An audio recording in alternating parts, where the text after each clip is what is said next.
Alright everybody, how we doing today? Time for me to find a better upload time and also take shorter showers. That's going to have to be a thing because, I do not know how to manage my time properly, it would seem.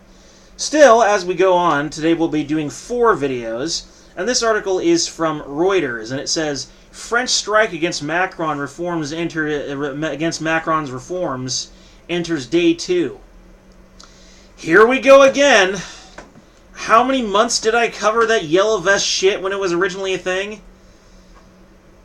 When are these idiot politicians in France ever going to learn? Or in any other part of Europe, for that matter. My heart still has hope for Britain, but everywhere else is basically just fucked right now. But, a strike that crippled public transport and closed schools across France entered a second day on Friday, with trade unions saying they plan to keep going until President Emmanuel Macron backs down from a planned reform of pensions.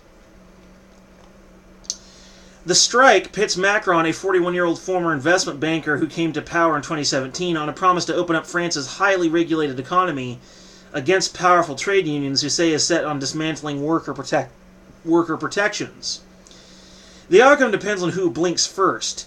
The unions who risk losing public support if disruption goes on for too long, or the government which fears voters could side with the unions and blame officials for the standoff.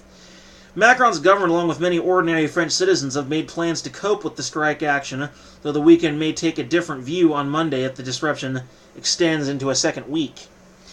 Rail workers voted to extend their strike through Friday, while labor unions at the Paris bus and metro operator RATP said their walkout would continue until Monday.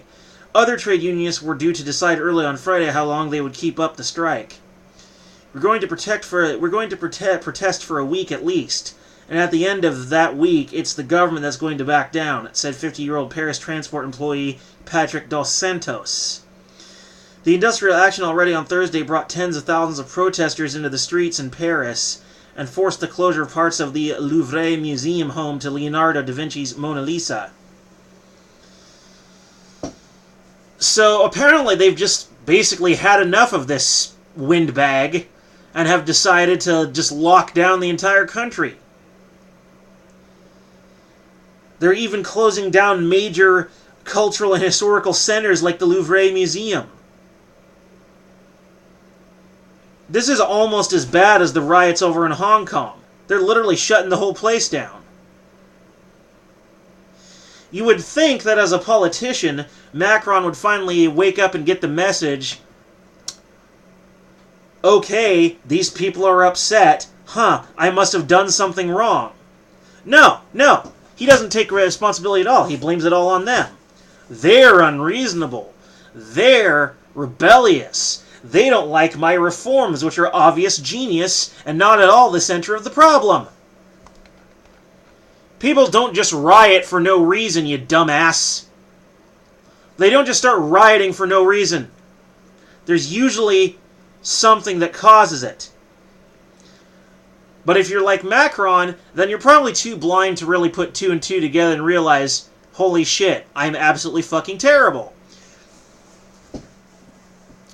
But there's apparently a high turnout as union leaders were buoyed by the proper proportion of healthcare staff, railway workers and teachers who headed to the strike call, and by numbers who showed up at an anti-government march in Paris and other French cities.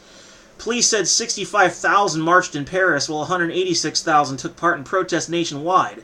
Union leaders put the numbers even higher than that. There's a noise in the streets. I hope the windows of the Élysée are open, said Philippe Martinez, Secretary General of the CGT Union, referring to the presidential administration. Police used tear gas in central Paris on Thursday afternoon when protesters on the fringes of the trade unions marched through fireworks as officers ransacked bus stops and set fire to rubbish bins. There were dozens of arrests. Union leaders said those involved in the violence were not affiliated with the trade union movement. Macron wants to simplify France's unwieldy pension system, which comprises more than 40 different plans, many with different retirement ages and benefits. Rail workers, mariners, and Paris Opera House ballet dancers and retire up to a decade earlier than the average worker. Macron says the system is unfair and too costly. He wants a single points-based system under which, for each euro contributed, every pensioner has equal rights. And while that's all well and good of having a relative equality within pensions, something obviously must be going wrong if people are rioting. Now, if you read it again, it says he wants to simplify its unwieldy pension system. Sounds nice. However, it's supposed to compromise 40 different plans. That's hardly simple. In fact, that sounds like it's going to create a complicated mess. That the bureaucrats will have to sort through all those different plans, which will now be rejected in favor of his new one.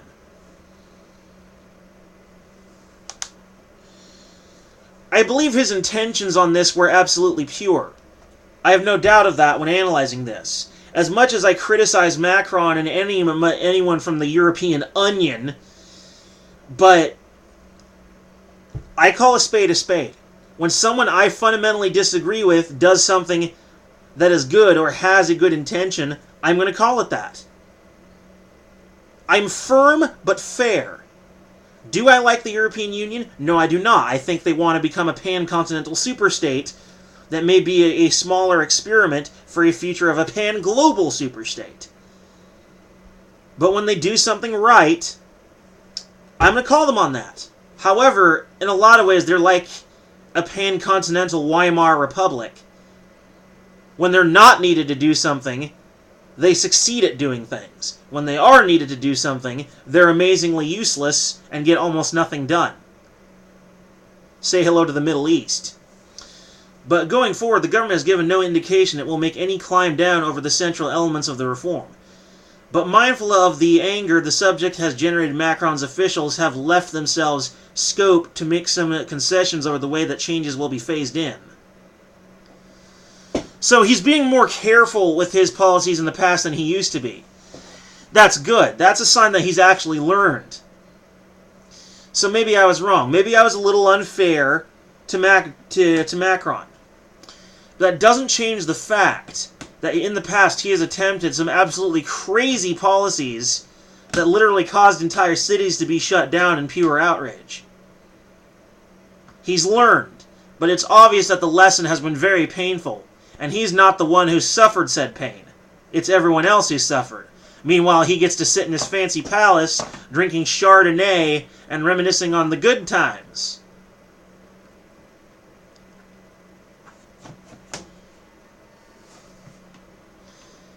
He's learned, but he hasn't learned enough. He's still causing his people to riot in the streets. Everything he does seems to piss people off.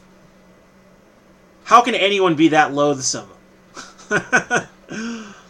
Still, I like what he's trying to do, but he's just going about it all the wrong way.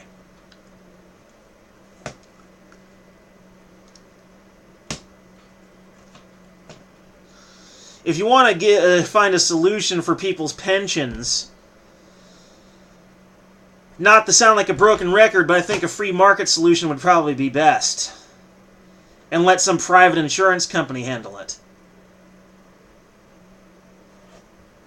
They generally tend to do better with that kind of thing than any government ever has anyway. That's pretty much all I have to say about that. Just, please, Emmanuel, stop causing fights in your country. It's getting ridiculous. Anyway, peace.